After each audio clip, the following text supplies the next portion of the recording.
Officer Tejo stared at the screen, his eyes wide. This was his third time checking the readings, but they still showed the same thing. A strange ship was coming toward them. "Director Park, look at this," he called out. His fingers moved quickly over the glowing controls. "There's an unknown ship near our border. It doesn't look like any Confederation ship I've ever seen."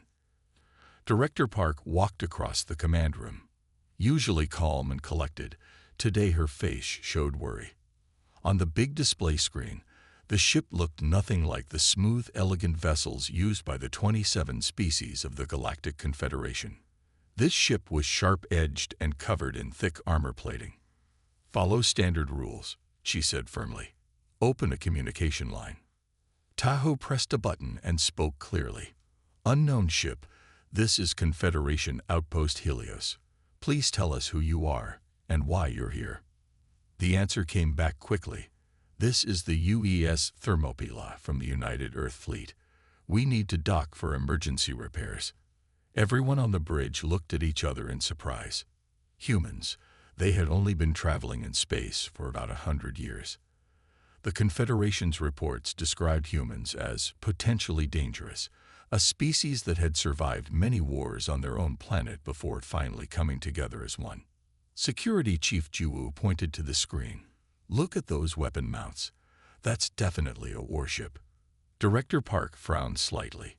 "Our laws say we must help damaged ships, no matter who they are." She turned to her staff. "Let them dock, but increase security. I want to know the moment they arrive."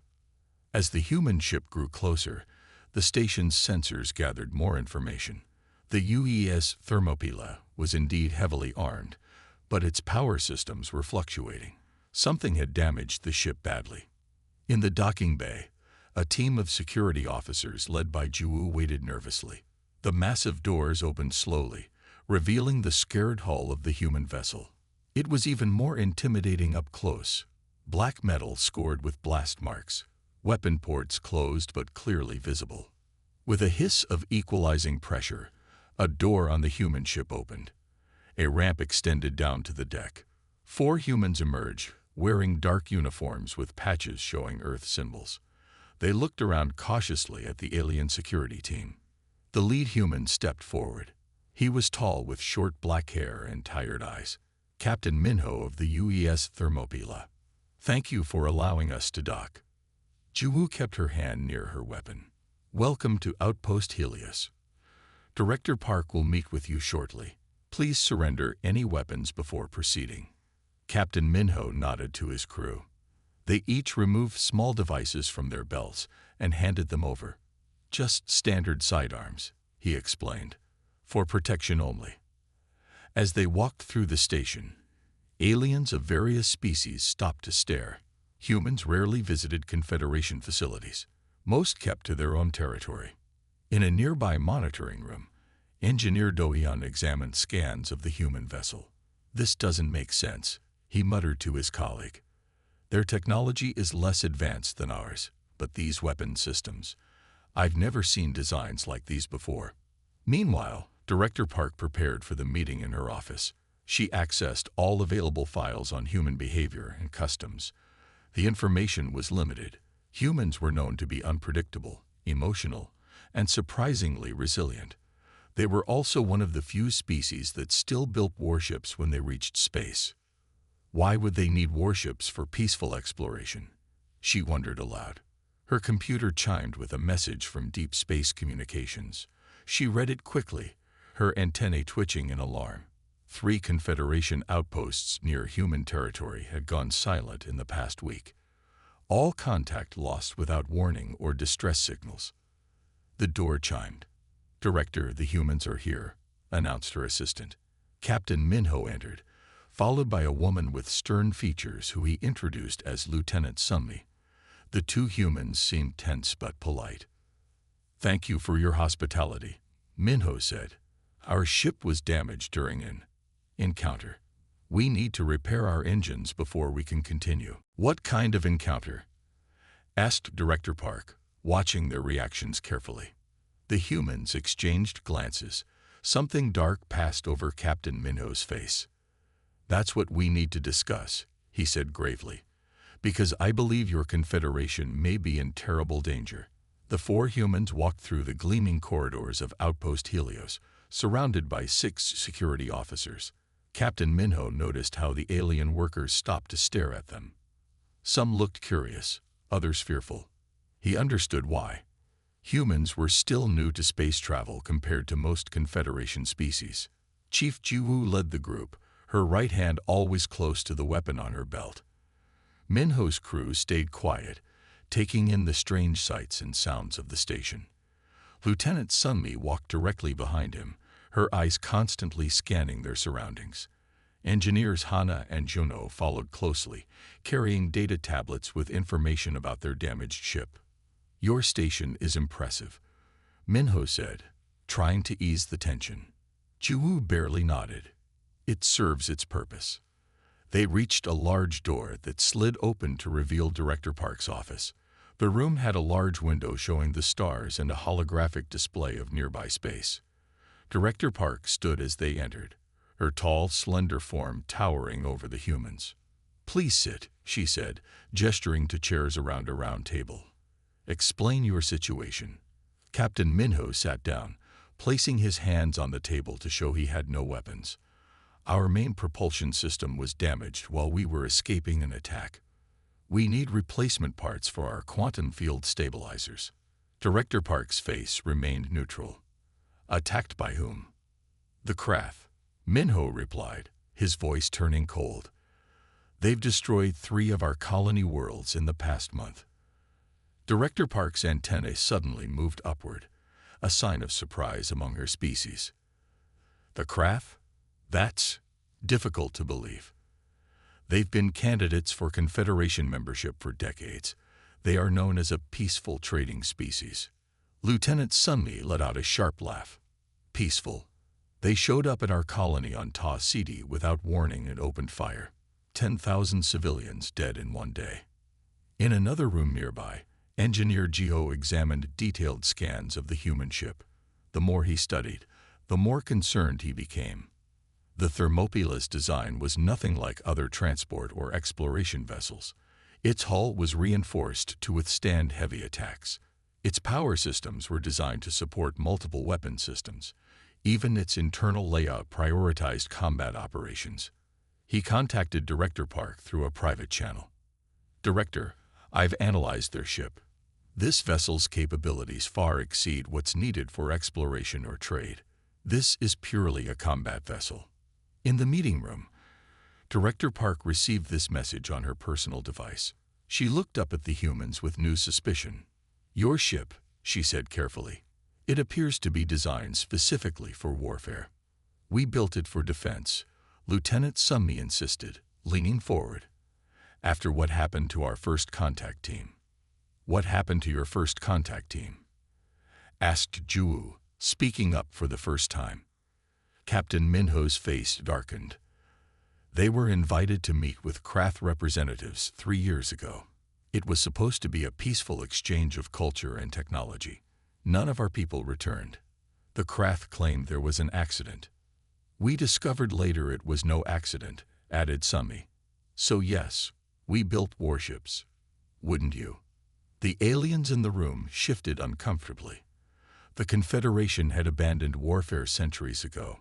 Most species couldn't even comprehend building ships designed to fight. Director Park was about to respond when the door burst open. A young communications officer rushed in, his face showing clear distress. Director Park, we've received a distress signal from the human colony on Proxima Centauri IV. They're under attack right now. Everyone in the room froze. Captain Minho stood up sharply. Show us, he demanded. The communications officer activated a screen on the wall. The image showed a planet partially covered in fire. Above it, several dark ships moved in attack formation. The audio was filled with screams and desperate calls for help. Those are Krath battleships, Jiwoo said quietly, recognizing their design. But why would they do this? Captain Minho turned to Director Park, his eyes hard. Now do you believe us? We need to repair our ship immediately. Those are our people dying. Director Park looked deeply troubled. This goes against everything we know about the craft.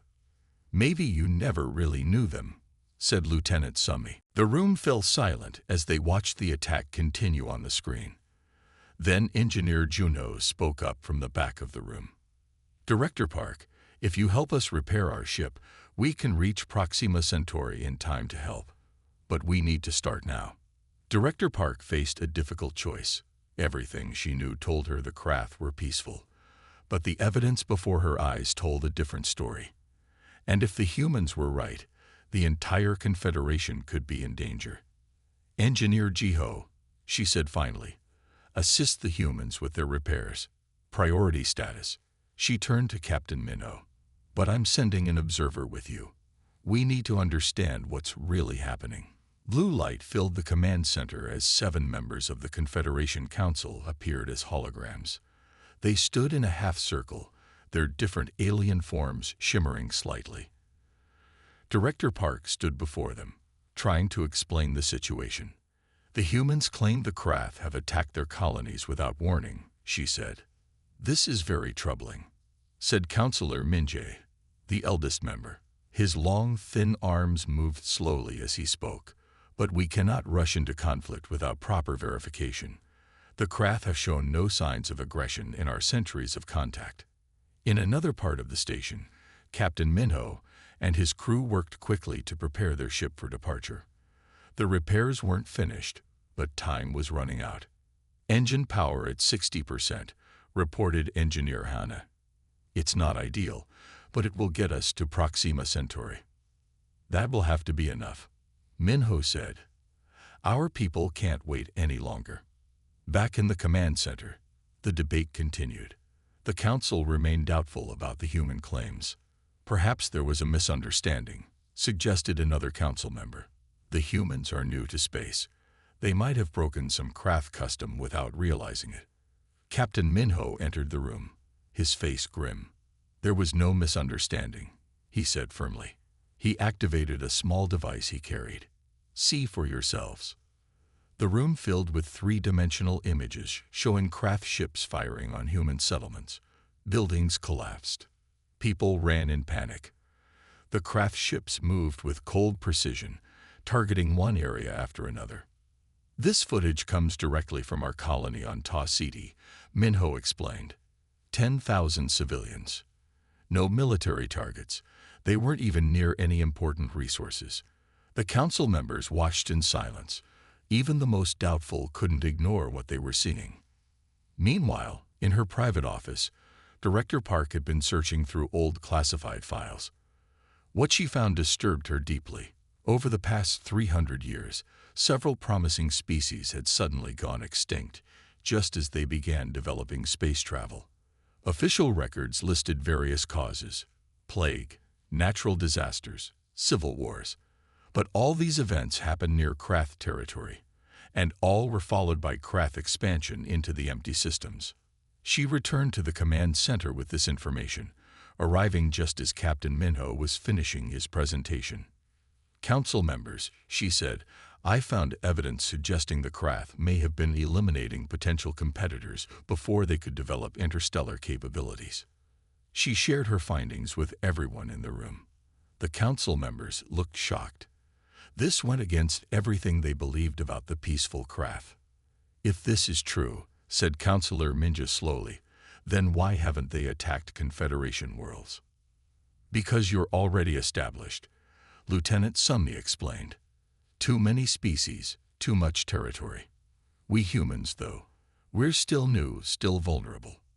Director Park turned to Captain Minho. There's something I don't understand. If the Krath are so dangerous, why did you come here with just one ship? Why not bring your fleet? Minho hesitated, then sighed. Because the Thermopylae isn't just a warship. It's humanity's first dedicated warship, built after our initial peaceful contact with alien life ended in ambush. You mean? Director Park started. Yes, Earth has no fleet. Not yet. The Thermopylae is the first of its kind, barely 6 months old. The room fell silent as everyone absorbed this information. The humans, with their single warship, were trying to defend their colonies against a species that had been quietly eliminating competition for centuries. The Confederation evolved beyond warfare millennia ago. Director Park said quietly, "We struggle to understand your military approach to space." Minho's eyes looked tired, like he had seen too many battles already. "We didn't choose war. But we learned from our history that peace must sometimes be defended with force." Counselor Minji seemed about to respond when a loud alarm cut through the room. Red lights flashed on all the screens. A voice came over the station's communication system. Director Park to command. Sensors detect multiple craft vessels approaching. Everyone rushed to the main view screen. 3 large craft ships were moving toward the station, weapon systems active. "Why would they come here?" asked one of the council members. Captain Minho's face hardened. "Because they followed us. They don't want anyone to know what they've been doing." He turned to his crew. "Prepare the Thermopylae for immediate launch. You can't possibly fight 3 craft vessels with your damaged ship," Director Park said. "We don't have a choice," Minho replied. "Your station has minimal defenses. If we don't stop them, everyone here will die." Director Park looked at the approaching ships, then at the council members, who for once seemed to have no words. The peaceful Confederation now faced a threat they were not prepared for. Their only hope was a single human warship with a half-repaired engine and a crew of 4. Red emergency lights flashed throughout Outpost Helios. Alarms sounded in every corridor. The station was in danger. On the main screen in the command center, 3 large craft ships moved closer. Their weapons were ready to fire. The station, built for science and peaceful meetings, had few defenses. "Time until they're in firing range?" asked Director Park. 4 minutes, replied Officer Tayo, his voice shaking slightly. The council members, still present as holograms, looked worried. They had never faced a situation like this. "We should try to talk to them," suggested Counselor Minja. "We've sent 6 messages already," said Chief Juwu. "They aren't answering." Captain Minho stepped forward. His face was serious but calm. "Let us defend you," he offered. "The Thermopylae was built for this." Security Chief Juwu frowned. "Your ship is damaged. The engines aren't fully repaired." Lieutenant Sunmi smiled with confidence. "It still has teeth." Director Park looked at the approaching enemy ships, then at the worried faces of her crew. She didn't have many options. "Dockmaster," she said firmly, "release the human vessel." The Thermopylae detached from the station quickly. Captain Minho and his small crew were already at their battle stations. The ship's engines glowed blue as it moved away from the station. "Weapons online," reported Lieutenant Sunmi from her station on the bridge. "Shields at maximum," added Engineer Hana. "Engine power at 63%, said Engineer Chuno. "Not great, but we can move." Captain Minho sat in the command chair, his eyes fixed on the enemy ships. "We need to draw them away from the station," he told his crew. "Sunmi, target the lead ship's engines when we get close enough." In the Outpost Helios command center, everyone watched the screens. The small human ship seemed tiny compared to the 3 craft cruisers. "What are they doing?" asked one of the station officers. "They're heading straight toward the enemy." The Thermopylae accelerated toward the craft ships, then suddenly dropped below their flight path at the last second. As it passed under the lead ship, it fired a series of shots of the larger ship's engine section. "Amazing," whispered Engineer Jiho. They found the weak spot in the craft design. The lead craft ship turned to follow the Thermopylae, but the human vessel was already moving in an unpredictable pattern. It spun and changed direction quickly, making it hard to target. "They're drawing the craft away from us," realized Director Park. The battle moved further from the station. The Thermopylae fired again, this time hitting one of the craft ships in what appeared to be a weapons control section. The hit caused a chain reaction, and explosions rippled across the enemy ship. "How did they know where to hit?" asked Juwu. Those sections are heavily protected on craft vessels. Engineer Jiho was analyzing the battle data. Wait, he said suddenly. Those craft ships, their design, they're using modified Confederation technology. Everyone turned to look at him. The weapons, the shield systems, they've been stealing our technology and adapting it for war, Jiho explained. On the communication channel, they could hear Captain Minho directing his crew. His voice remained calm, even as the Thermopylae performed dangerous maneuvers. We're going to use the station's gravity to increase our speed, Minho told his crew. Prepare for high G-turn on my mark. The Thermopylae raced back toward the station, with 2 craft ships following close behind. At the last moment, the human ship curved around the station, using its gravitational field to slingshot the vessel at high speed directly behind the Lid craft ship. They're using the station's gravitational field, Engineer Jiho said with reluctant admiration. That's brilliant. From this perfect position, the Thermopylae fired all its weapons at once. The craft ship exploded in a bright flash of light. The remaining craft ship turned to face the Thermopylae. Both vessels fired at the same time. The human ship hit its target, causing the second craft ship to explode. But the Thermopylae also took heavy damage. We've lost engine power, they heard Engineer Junho report over the communication channel. Shields failing. Main reactor damage. The third craft ship, seeing its companions destroyed, turned and fled. The battle was over, but the Thermopylae was now drifting in space, badly damaged. Life support systems failing, came Lieutenant Summi's voice. Hull breach on Deck 3. Director Park didn't hesitate. Dispatch rescue shuttles immediately, she ordered. Medical teams prepare to receive injured humans. As the station's rescue shuttles launched toward the damaged human ship, Director Park turned to the council members. Their holographic forms had been silent during the battle. The humans just saved all our lives, she told them. And I think it's time we recognized that the Confederation needs to change. The galaxy isn't as peaceful as we thought. Everyone watched as the rescue shuttles reached the drifting Thermopylae, hoping they weren't too late to save the brave human crew. The great meeting hall of the Confederation was filled with representatives from all 27 member species. It had been 3 weeks since the battle at Outpost Helios. Captain Minho and Lieutenant Summi stood at the center of the room. Both wore clean new uniforms, but still showed signs of their injuries. Minho had a scar across his cheek, and Summi's arm was in a healing wrap. "We thank you for saving our outpost," said Council Elder Hyun, the oldest member of the High Council. "But we need to understand more about this threat." Captain Minho activated a holographic map showing the galaxy. Red dots appeared across one section. "These are the places where the craft have attacked in the last 50 years, he explained. At first, they only targeted newly spacefaring species. Lieutenant Summi added, they wait until a species starts exploring nearby stars, then they attack without warning. Director Park stepped forward with her own evidence.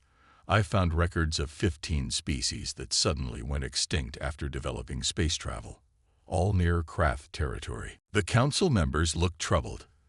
This information changed everything they thought they knew about the galaxy. "We were naive," admitted Elder Hyun after a long silence. "Our peaceful approach left us vulnerable to species like the Krath." A murmur spread through the gathered representatives. For centuries, the Confederation had believed warfare was a thing of the past. "Perhaps," suggested Director Park, "what we need is a different perspective. The humans possess qualities our species evolved away from centuries ago. Adaptability, tactical thinking, and a protective instinct." Captain Minho spoke quietly. "On Earth, we have a saying, if you want peace, prepare for war. We don't want to fight, but we will protect ourselves and our friends." The council debated for hours.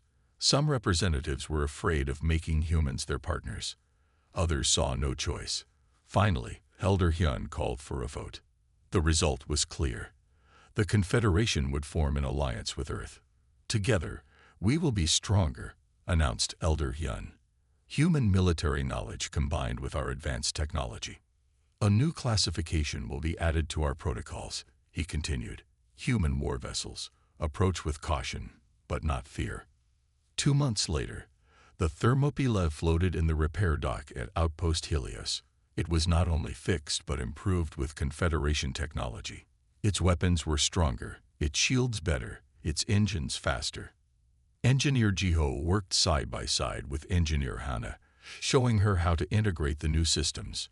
Your power core is now 3 times more efficient, he explained. And these shield generators can withstand direct hits that would have destroyed your old ones. Amazing, said Hana. With this technology, we can build ships that can truly protect our colonies. Similar scenes played out across the station as humans and Confederation species learned from each other. Humans taught tactical thinking and combat skills. The Confederation shared their advanced science and technology. More human ships began arriving at Outpost Helios. Each was upgraded with new technology. Station traffic control adopted a new standard message. Caution. Incoming human war vessel. Alliance approved. The Krath, seeing the new alliance forming, retreated from their attacks. They had expected to find easy targets, not a united front. On the observation deck of Outpost Helios, Director Park stood beside Captain Minho. Below them, in the main docking bay, human and alien crews worked together, preparing ships for a joint patrol mission. Your people built beautiful ships, Minho observed, looking at a sleek Confederation science vessel, designed for discovery and cooperation. And yours, Park replied, glancing at the Thermopylae, are built to ensure those discoveries remain safe. She turned to face him. Perhaps together, we can build something greater than either of us imagined alone. Captain Minho nodded, his eyes moving to the stars visible through the large viewport. Those stars seemed different now, full of both wonder and danger, but protected by a new alliance that would change the galaxy forever. 2 weeks later, the newly formed defense fleet departed Outpost Helios. 6 human warships, now enhanced with Confederation technology, flew alongside 4 Confederation vessels that had been modified for defense. Their mission? To patrol the border regions and protect vulnerable developing species from Krath attacks. As the fleet jumped to faster-than-light speed, a message was broadcast across all Confederation stations. The era of naive peace is over. The era of protected peace has begun.